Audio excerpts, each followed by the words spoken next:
Bienvenue sur le podcast de référence pour devenir triathlète. Je suis Hermano, producteur de podcasts sportifs depuis 2014, triathlète depuis plus de 20 ans et maintenant swimrunner. La semaine se termine et on finit bien avec le dernier épisode de la série. C'est le moment de nous laisser un commentaire sur toutes vos plateformes d'écoute favorites et de rejoindre notre groupe Facebook pour discuter ensemble des épisodes. Salut les sportifs, c'est Hermano et vous êtes dans le dernier épisode de la semaine du podcast Devenir triathlète. Mon co-animateur est toujours là à mes côtés, Olivier de Scooter. Salut Olivier. Salut Hermano. Et notre invité de la semaine, à savoir Xavier Massard, ultra cycliste, cycliste d'endurance. On est revenu avec toi hier, Xavier, sur la Transamerica et non pas la Race Across America. Alors on va peut-être terminer, mais tout d'abord, bonjour Xavier. Bonjour Hermano, bonjour Olivier, bonjour les triathlètes. Ouais, peut-être pas que les triathlètes, je nourris l'espoir qu'il y ait aussi quelques ultracyclistes qui nous écoutent, surtout que ce n'est pas la première fois qu'on aborde ce sujet, mais c'est la première fois qu'on parle de la Transamerica. Alors, si tu veux bien, finissons un petit peu sur la Transamerica. Comment s'est terminé ton voyage, ton périple, ta course, puisque tu nous l'as rappelé hier, c'est bien une course, il y a tous les éléments pour le faire, et puis il y a aussi un classement. Donc, comment est-ce que tu termines? À quelle place tu termines? Dans quel état physique tu termines? Est-ce que, comme sur certaines courses, tu passes la ligne et tu diras, ah là là, plus jamais, puis une demi-heure après avoir bu une chope, tu dis, finalement, allez, c'est quoi le prochain? Dans quel état d'esprit étais-tu? Mais donc la course s'est bien déroulée dans l'ensemble. Je suis assez content. Bon, j'ai eu quelques petites défaillances comme souvent dans ces si longues distances. Bon, j'ai eu un petit problème mécanique qui m'a mis à l'arrêt pendant 2 jours. Le temps d'attendre une pièce de chez Shimano qui devait revenir pour mon changement de vitesse. Physiquement, ça s'est bien passé à l'exception d'un petit problème de nerf dans le pied, écrasé par une chaussure un peu trop souple et par un mouvement trop répétitif.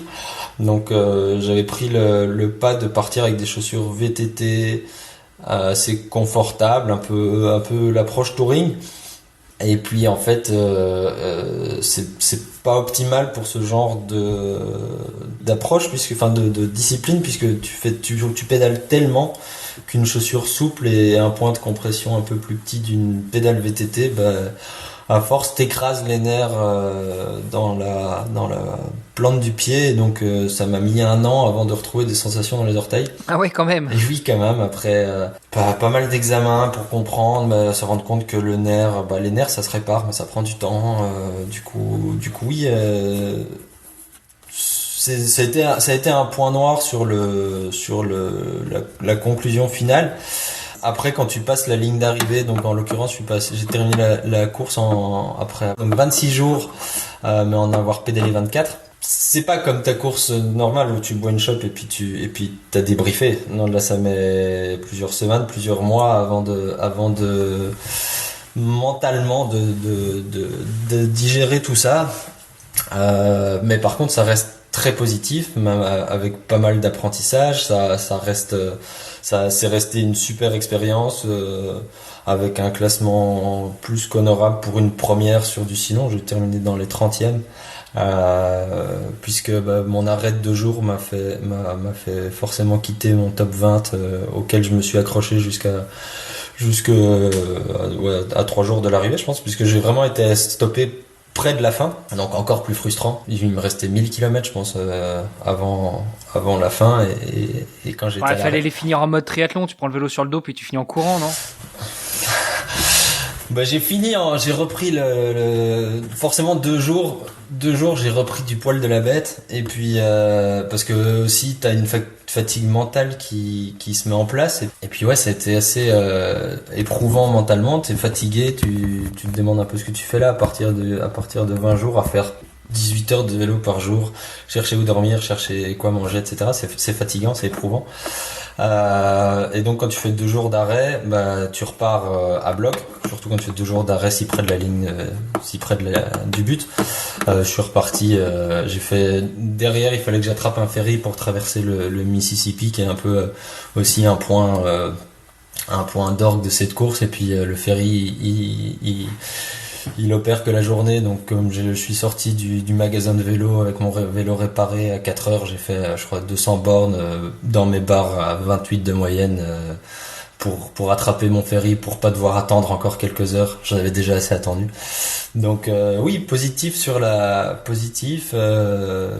ça prend un peu de temps à se processer, mais ça a été le premier chapitre de pas mal de choses dans l'ultracyclisme au final, puisque je me suis pas arrêté. Et alors tu nous as fait aussi une belle dernière ou avant-dernière journée. Je sais que tu avais fait une très grosse journée sur la fin, je me souviens. Oui, j'ai vraiment plus les chiffres en tête, mais à la fin, comme j'ai dit, j'étais à bloc, et donc j'ai terminé en faisant des 36 heures de pédalage sans m'arrêter, faire des 300, des 400 bornes pour terminer, quoi, pour vraiment.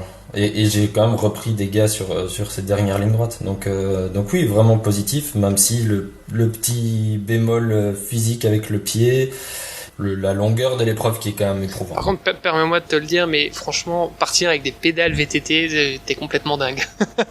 Je sais pas comment tu fais. Moi, ça m'est déjà arrivé de faire un peu de vitesse avec des pédales VTT parce que mon vélo de route était chez le mécano, et je crois que j'ai dû faire 1 heure ou 2, et j'avais mal aux pieds, quoi. Donc, je sais pas comment t'as fait ça. Ben oui, mais c'est un choix qui en ultra, il y a quand même beaucoup de gens qui qui prennent cette option-là. Faut savoir que si tu reviens à la Transam du coup de 2018, c'était un peu enfin, ça existait déjà depuis 5-6 ans, 7 ans je pense. Mais on est aussi un peu aux prémices de tout cet engouement sur l'ultra distance. Et il y a pas encore de solution clé sur porte. Tu dois beaucoup lire, te renseigner et faire tes essais. Et puis j'avais fait l'essai sur 36 heures, et sur 2 jours avec une pause, ça fonctionnait. Mais c'est sûr que je ne le recommande absolument pas pour une approche plus longue. Après, je pense que ça dépend aussi beaucoup de la puissance que tu vas mettre dans ton pédalage. C'est vrai que si tu as des allures un peu plus cool, c'est différent. Ouais. Et donc, Xavier, alors le retour à la normale, parce que comment ça se passe, même le contact avec les gens, parce que bon, tu croises peut-être quelques personnes pendant la route, mais tu rentres d'un truc comme ça, et est-ce que tu parviens à partager un peu l'émotion que tu as vécue avec les gens, ou bien tu es encore complètement dans ta bulle, les gens ont du mal à comprendre ce que tu as vécu? J'adore partager mes expériences, et donc ce qui m'a beaucoup aidé, je pense, dans le fait de digérer cette expérience, c'est effectivement de la partager. J'ai fait beaucoup de conférences, de talks, j'ai écrit des articles là-dessus, et puis tout ça le fait de le mettre sur papier, d'en discuter beaucoup avec les gens, ça m'a beaucoup permis de digérer cette expérience, encore maintenant, même là encore en parlant avec vous, avec 3 ans de recul, 4 ans de recul. Tout ça a permis de relativiser beaucoup plus les choses, et puis d'en tirer des expériences, et puis que ça reste quelque chose de vraiment positif, alors qu'effectivement il y a des gens pour qui c'est trop long, trop dur, et puis qui font presque presque un état dépressif après, quoi. Il y a des gars qui arrivent pas à se remettre dans le bain, comme quand tu reviens d'un long voyage et que ton quotidien est tellement modifié pendant une longue période de temps. Te remettre dans un eau de bain, c'est parfois très compliqué. Et Armano te posait la question aussi tout à l'heure, dans quel état d'esprit tu étais après la course? Donc tu te dis, on la connaît en soi la suite, hein, t'es reparti sur d'autres courses, mais à quel moment tu t'es dit, ok, c'était génial, je remets le paquet?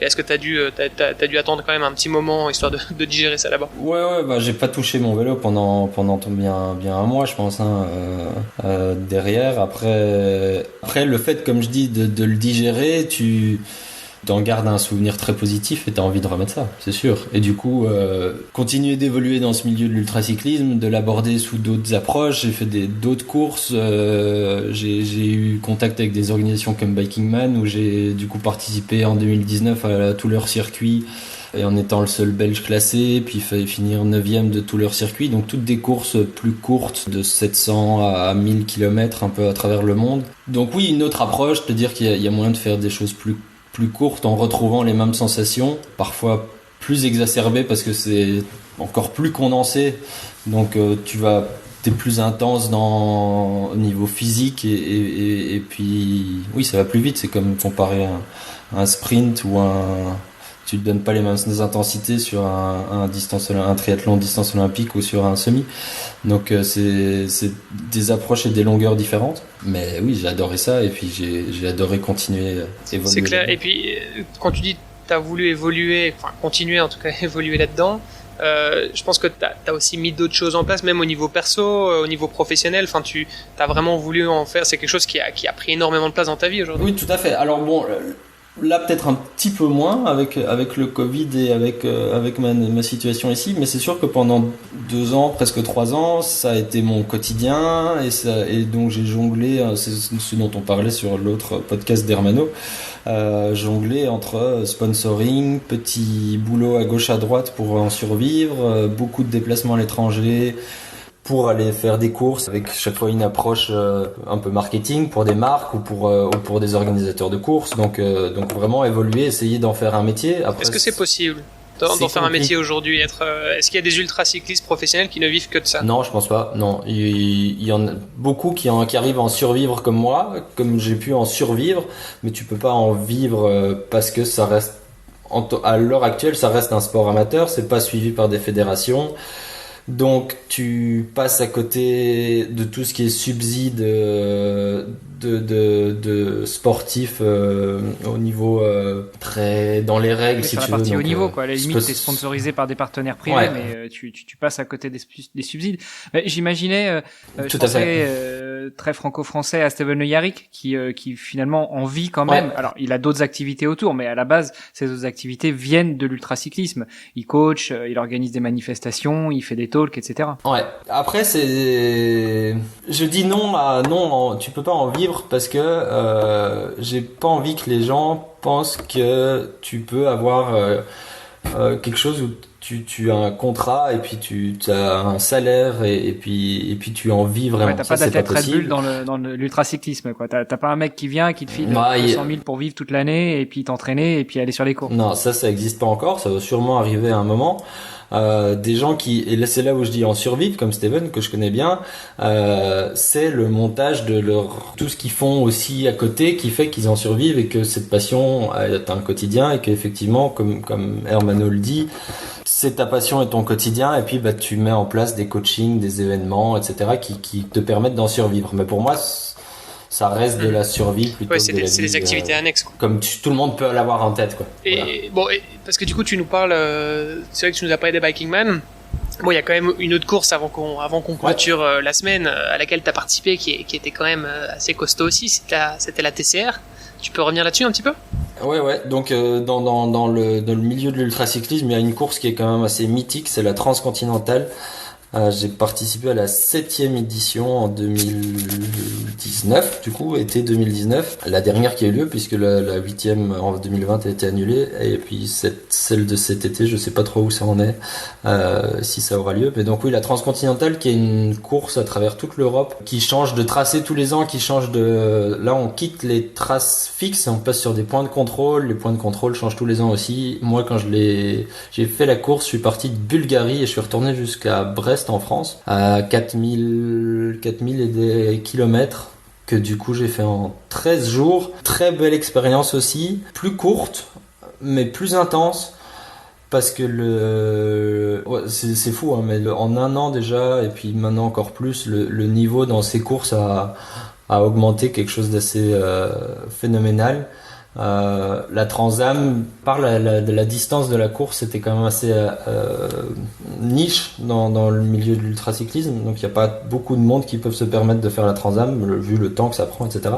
La Transcontinentale, c'est plus court, c'est plus accessible et donc la densité sur la course est bien plus élevée. Si tu fais pas 400 bornes par jour, tu peux pas espérer être dans le top 15 ou 20, que ça roule très fort. Du coup, ça a été un peu une claque, ça n'a pas été une expérience aussi agréable entre guillemets, ça a été plus dur. Les conditions météo ont été dantesques, j'ai pas eu une journée pareille soit c'était caniculaire et éprouvant lié à ça, soit en arrivant dans les Alpes par la Slovénie, je rêvais de traverser les Alpes et puis j'ai traversé les Alpes dans des déluges pas possibles qui m'ont enlevé tout mon plaisir de rouler dans les montagnes parce que ça en était presque dangereux par moments. J'ai descendu le Galibier à 5h du matin, il faisait 2 degrés dans un orage. J'ai terminé à me réchauffer dans un café pendant 1 heure. Ils sont tout petits dans ce genre de conditions en général. C'est pas du tout entre guillemets la course dont j'avais rêvé et puis ouais, ça a été plus compliqué à gérer mentalement aussi. C'est la première fois où je me dis vraiment qu'est-ce que je fais là pendant une course et où je me suis dit que j'allais arrêter. Tu t'es jamais posé cette question-là dans la Transam ? Non, c'était pas. Oui, tu te poses la question. Mais j'ai jamais approché vraiment le procédé de me dire j'arrête, tu vois. Là, pendant la transcontinentale, il y a eu des phases où prochain checkpoint, j'arrête quoi. Je suis vraiment pas passé loin. Ouais, tu commences à te demander comment tu pourrais faire pour entrer, avec quel train et tout. Et puis là, tu te dis quand même que t'es loin dans le procédé de te dire que tu vas arrêter, quoi. Et puis finalement, t'as quand même. Bah tu passes de l'autre côté de la montagne, il fait beau, tu te dis puis ça revient, puis t'as un message encourageant et puis t'es toujours dans cette succession de hauts et de bas et puis au final tu termines. Mais Alison, ma compagne, qui est venue me chercher à l'arrivée de la transcontinentale à Brest, et elle m'a pas reconnu, quoi. En plus, je suis pour faire la cerise sur le gâteau, la transcontinentale, je suis arrivé dans un orage et une tempête qui avait en Bretagne. Ils avaient des vents à plus de 150 km/h. De face ou De face, évidemment. Évidemment. Mes calculs étaient que c'était mon dernier jour. J'arrivais à 10-11 heures du soir et je suis arrivé à 4 heures du matin, mais un vrai zombie. 34e dessous, j'ai vraiment mis toute mon énergie dans arriver à passer cette ligne d'arrivée, et puis je suis arrivé, ça ressemblait pas à grand chose. Et au final, t'arrives, et puis, comme on disait, notamment hier, une fois que t'as passé la ligne, tu te dis, bon, allez, c'est quoi la prochaine? Bon, ok. Peut-être Ouais. que le process a été un peu plus long que de se le dire une fois que tu passes la ligne, mais en gros, quelques jours ou quelques heures après, tu te dis, allez, je me mets sur quoi la prochaine fois? Ouais, parce que là, du coup, en comparaison avec la Transam, là, j'ai terminé extrêmement fatigué mentalement de cet effort, mais par contre physiquement ça allait. Et du coup le mental, ça va plus vite, ça dure pas 1 an à guérir comme des nerfs dans les pieds. Et donc je me suis très vite remis en selle. Et puis la suivante, c'était ce qui était peut-être un peu mon point d'orgue, c'était la Trans-Pyrénées, qui était en octobre, donc fin de l'été, des mêmes organisateurs. Et puis là, c'est une course que j'ai adorée du début à la fin. J'ai fini de nouveau dans le top 10, je pense, en faisant vraiment la performance que je rêvais. C'était le tracé dont je rêvais, que montagnard. J'ai fait, du coup, c'était... Donc là, tu t'es réconcilié avec les montagnes, du coup. Tu vois, j'ai jamais été fâché avec les montagnes. J'ai plutôt fâché avec les orages, mais pas les montagnes. Les montagnes, j'ai toujours adoré ça. Du coup, quand on m'a parlé d'une Transpyrénées qui faisait Biarritz, Espagne, Cap des Créus, retour à Biarritz, en passant que par l'école mythique des Pyrénées, et, enfin, moi j'ai signé tout de suite. Et puis oui, ça a été de loin ma course préférée dans tout ce circuit. Bon, et la question fatidique. Et maintenant?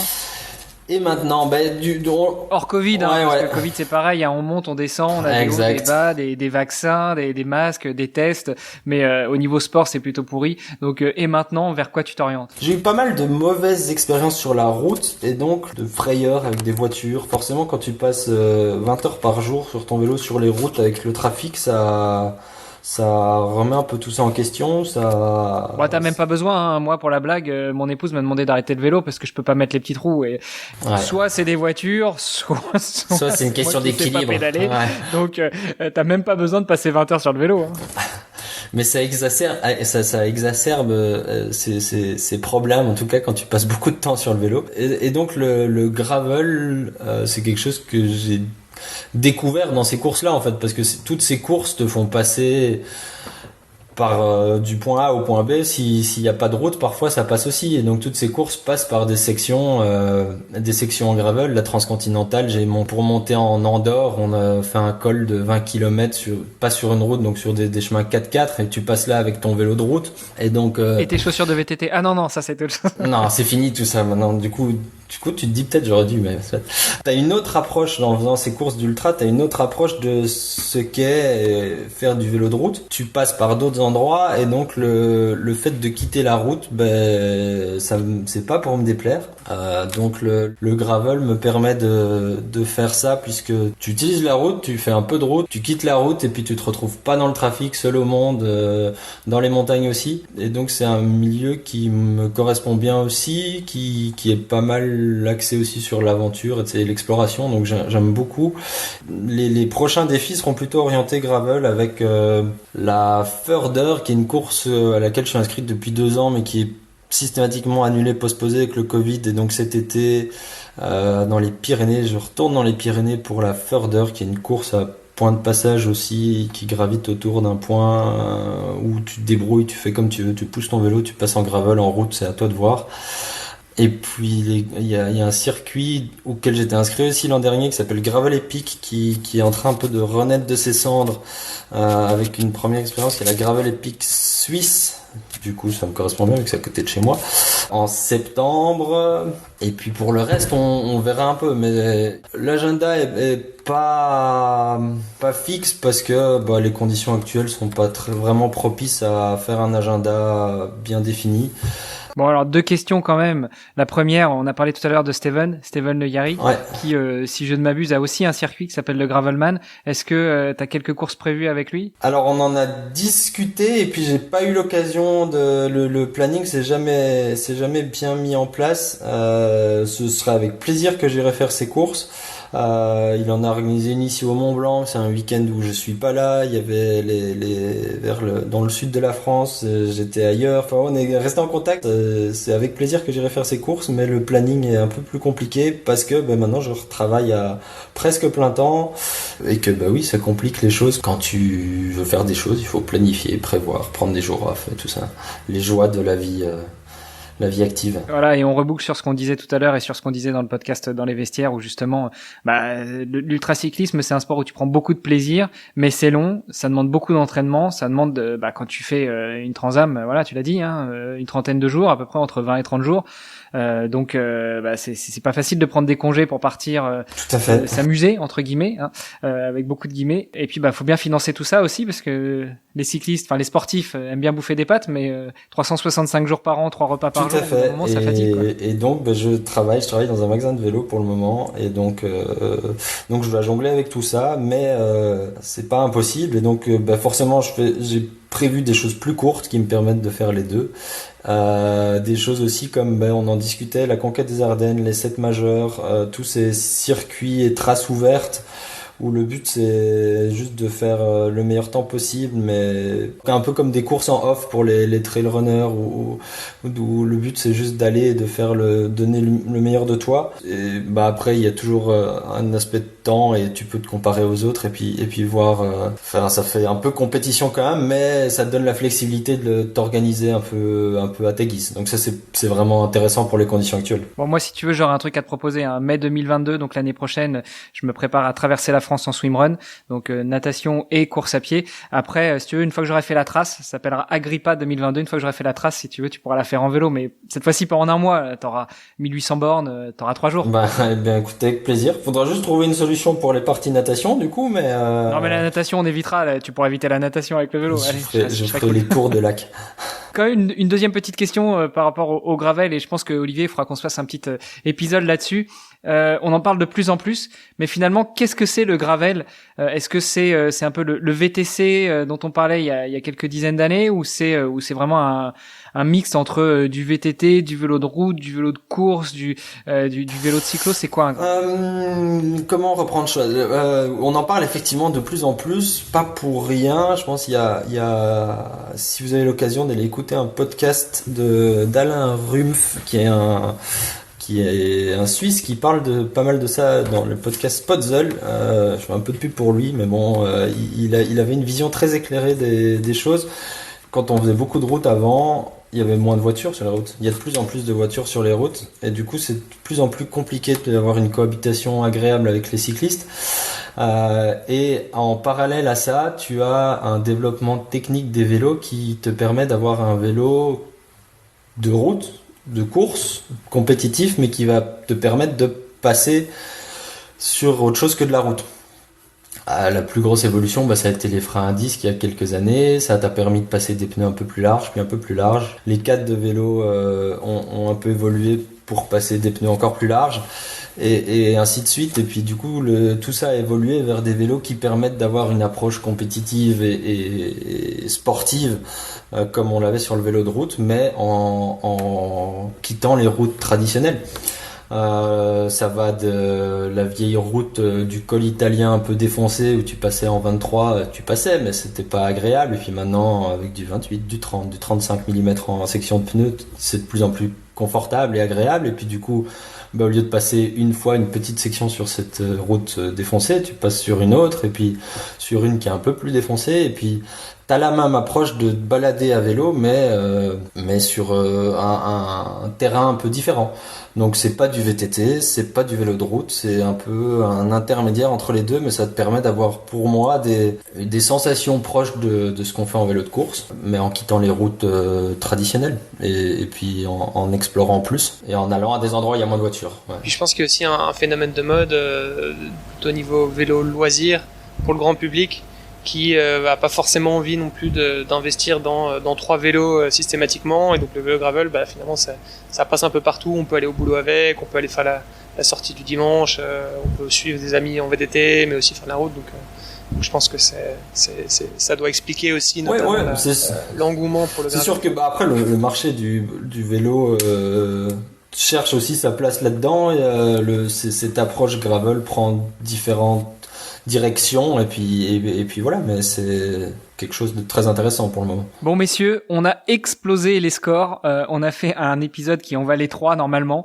en termes de temps, donc je pense que c'est le moment de nous dire au revoir, Xavier, mais avant de te saluer, peut-être est-ce que tu peux rappeler à nos auditrices et nos auditeurs où est-ce qu'on te retrouve si on veut en savoir plus sur toi, et puis si on veut te suivre sur les réseaux, et si on veut suivre tes épopées. Écoute, merci pour cette discussion peut-être un peu longue pour vos auditeurs, mais qui était très intéressante. On peut me suivre sur... Ça passe bien sur un vélo de gravel, tu mets les écouteurs et puis tu tout à fait, tranquille. Exact. Ou pour aller au travail, tout s'écoute bien. Sur les réseaux sociaux, Xavier Massard, simplement, que ce soit sur Instagram, sur Facebook, sur un site internet qui s'appelle xaviermassard.eu. C'est assez simple, tous mes réseaux sont en public, il suffit de faire une recherche sur mon nom, et puis j'aime bien partager tout ce que je fais, donc de manière différente sur les différents canaux, mais c'est toujours avec plaisir que je partage et que j'échange avec les gens, donc n'hésitez pas à me contacter, à me suivre. Génial. Donc Xavier Massard, c'est M-A-2-S-A-R-T. On suivra de près tes prochaines aventures évidemment, et puis avec plaisir pour faire un petit catch-up pour tes prochaines expéditions. Merci beaucoup. Et puis allez, pour ceux qui sont du côté de la Suisse, si on veut venir faire un tour au magasin. C'est chez Cyclissimo à Vesna, et je suis là presque tous les jours. Si je suis pas là, je suis sur mon vélo. Donc voilà. Ok, donc si t'es pas au magasin, on te cherche dans le coin, principalement là où ça monte, si j'ai bien compris. Ouais, plutôt. Dans un rayon de 600 km. À côté de la maison. Super, allez, merci. Génial. Merci Xa. Super, merci beaucoup Xavier, merci Olivier. Olivier, on se donne rendez-vous la semaine prochaine, et puis Xavier, à très bientôt sur les routes du coup. À très bientôt, et merci à vous deux. Bon week-end. Bye. Merci d'avoir écouté cet épisode et peut-être même cette série hebdomadaire jusqu'au bout. N'oubliez pas de rejoindre notre groupe Facebook pour discuter avec les invités, commenter et poser vos questions. Et Olivier et moi, nous vous répondrons dans un prochain épisode. Bon week-end et à la semaine prochaine. Salut les sportifs.